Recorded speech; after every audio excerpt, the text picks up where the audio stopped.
Oke, assalamualaikum warahmatullahi wabarakatuh. Jadi ini kita dari kelompok yang dibuat tugas buat presentasi UAS. Jadi kita buat ngedata warehouse ini kita ngambil contoh pembagian gaji karyawan di bulan Agustus 2001 di perusahaan XYZ. Nah, jadi kita ngambil contoh untuk yang kita analisa ini di suatu perusahaan untuk melihat gaji karyawannya di bulan Agustus. Jadi untuk itu kita masuk ke teorinya dulu yang bakal dilanjutkan oleh teman-teman saya. Jadi di sini ada saya Muhammad Fadila, ada Ihsan dari Pulau, ada Kentaro Afshal dan juga Asep Solahuddin. Jadi untuk penjelasannya lebih lanjut bakal dijelasin oleh teman-teman saya. Bisa dilanjut. Ya, lanjut ke next slide, Asep.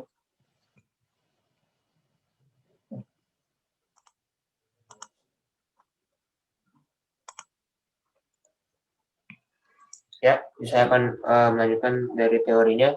Apa sih definisi dari data warehouse itu? Ya, jadi database yang didesain khusus untuk mengerjakan proses query dan juga membuat laporan dengan juga analisanya. Nah, data yang disimpan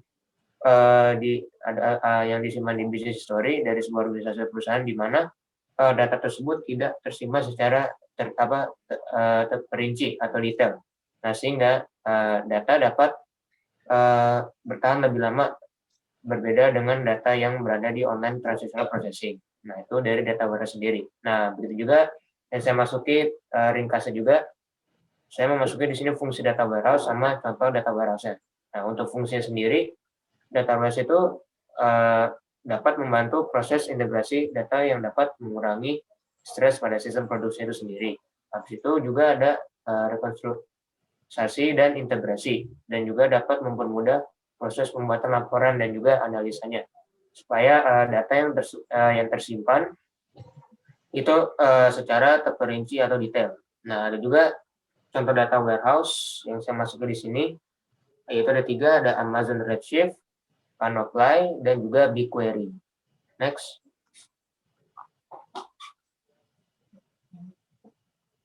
Ya, di sini juga saya masukin nama juga definisi data mart. Di situ saya juga memasuki keunggulan juga kelemahannya.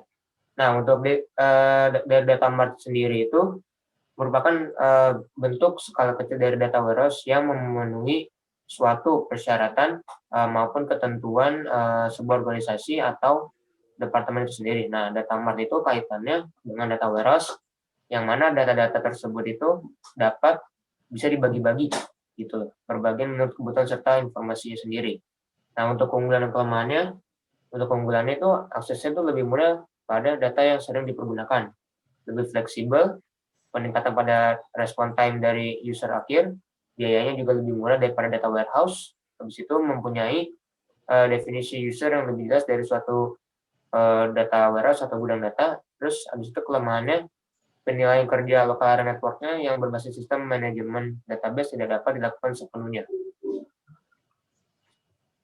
Next. Ya, untuk perbedaan data warehouse dan data mart sendiri itu ada banyak ya. Yang pertama itu fokus utama data mart itu adalah pada kebutuhan pengguna yang berkaitan dengan satu departemen maupun fungsi bisnis. Yang kedua itu, data mart umumnya tidak terdapat data operasional secara detail, seperti pada data warehouse. Yang ketiga, data mart memiliki data lebih sedikit dibandingkan data warehouse. Namun, data mart itu lebih mudah dipahami dan juga dilaksanakan.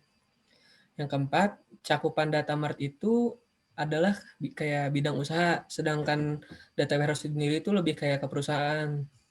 Terus yang terakhir, data mart itu menyediakan kapasitas kurang dari 100 GB, sedangkan data warehouse itu menyediakan kapasitas lebih dari 100 GB gitu.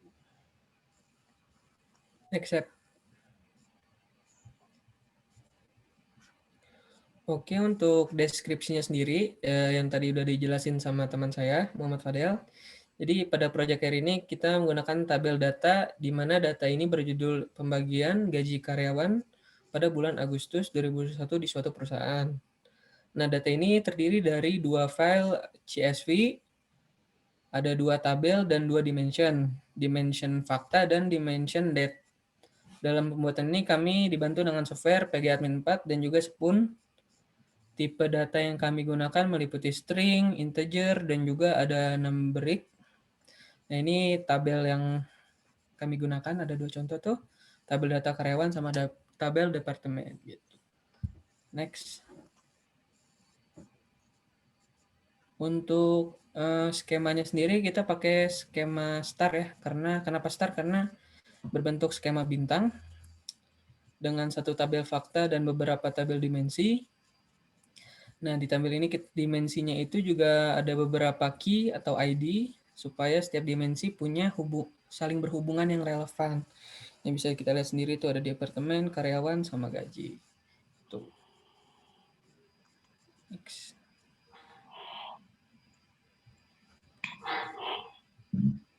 Oke, jadi ini query pada PostgreSQL. Nah, untuk di kiri ini ada SQL departemen yang dimana ini isinya jatuhnya codingannya untuk bagian departemen pada CSV departemen. Nanti tabelnya bakal seperti ini isiannya, dan juga ini untuk yang kanan ini SQL karyawan, itu isian untuk tabel karyawan. Bisa dilanjut.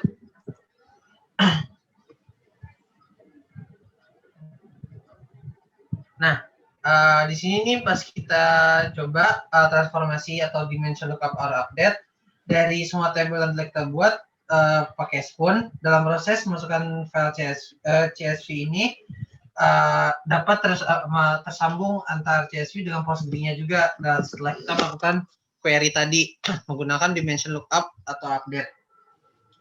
Jadi hasilnya sukses. Jadi bisa lihat kalau sukses itu bakal ada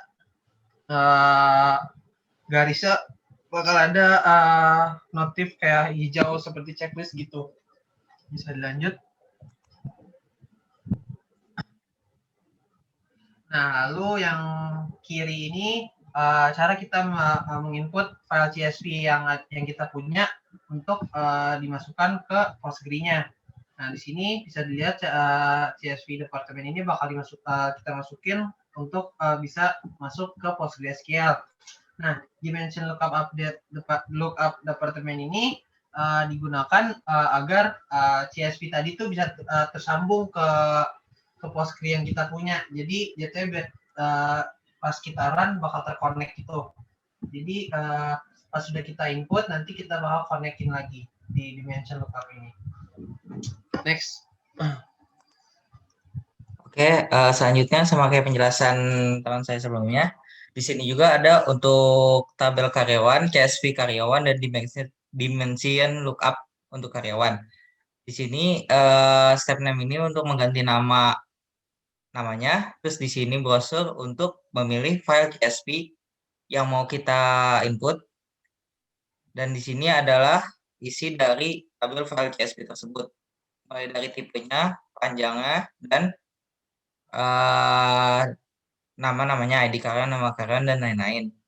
Dimension lookup di sini, di mana file CSV dari yang kita input sebelumnya untuk dimasukkan datanya ke database ke Postgre lewat dimension lookup ini.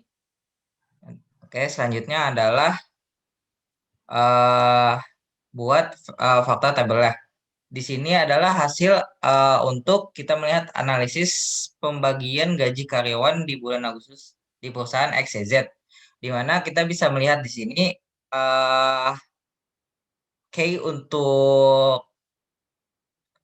untuk gaji karyawan di bulan Agustus 8 2020 dengan inisial DP05 untuk departemennya dan 03 untuk inisial karyawannya. Di sini bisa kita lihat jumlah masuk bulan, jumlah izin, dan jumlah alfa. Jadi kita bisa analisis karyawan mana saja yang sering bolos atau sering tidak masuk kerja, atau karyawan mana saja yang bisa atau sering masuk kerja. Itu dan di sini ada gaji per harinya. Dari yang kita lihat tabel sebelumnya, ada tabel departemen di mana setiap departemen memiliki gaji yang berbeda-beda. Maka dari itu gaji ini dikali dari jumlah masuk karyawan. Dan hasilnya adalah segini. Ini untuk total yang dibayarkan perusahaan untuk menggaji karyawan-karyawan di perusahaan XYZ. Oke. Sekian presentasi dari kami. Kurang lebihnya mohon maaf. Terima kasih Terima kasih. atas perhatiannya. Mungkin itu aja dari kelompok kami. Kalau misalnya masih ada kekurangan, saya minta maaf. Sekian dari itu presentasi malam ini kami tutup. Wassalamualaikum warahmatullahi wabarakatuh. Waalaikumsalam.